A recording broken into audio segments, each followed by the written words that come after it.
Kipadayag Kapitulo 15. Mga anghel nga nagdala sa katapusang mga katalagman.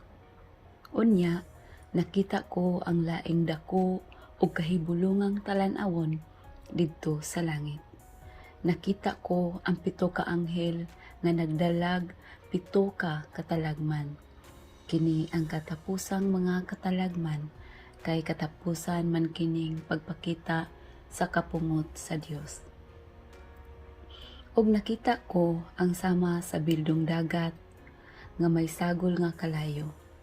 Nakita ko usab ang mga tawo nga nakabuntog sa mananap og sa iyang larawan og sa numero nga nagsimbolo sa iyang ngalan.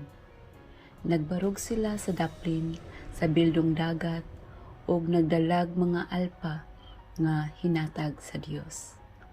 Nag-awit sila sa awit ni Moises, ang sulugoon sa Dios o sa awit sa nating karnero.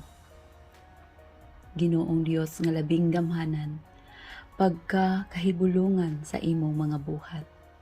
Hari sa tanang kanasuran, matarong ug matuod gayud ang imong mga paagi. Kinsabay dili mahadlok kanimo Ginoo. Kinsabay magdumili pagdayeg sa imong pagkagamhanan. Ikaw lamang ang balaan. Muduol ug musimba kanimo ang tanang kanasuran, kay nakita sa tanan ang matarong mong mga buhat.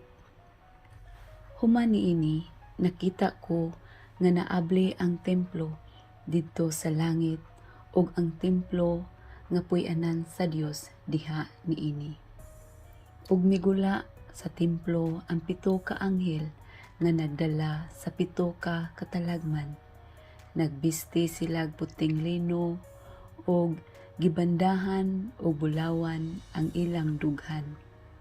Unya ang usa sa 4 ka buhing binuhat mihatag sa 7 ka anghel og 7 ka bulawang panaksan nga puno sa kapungot sa Dios nga buhi sa walay katapusan.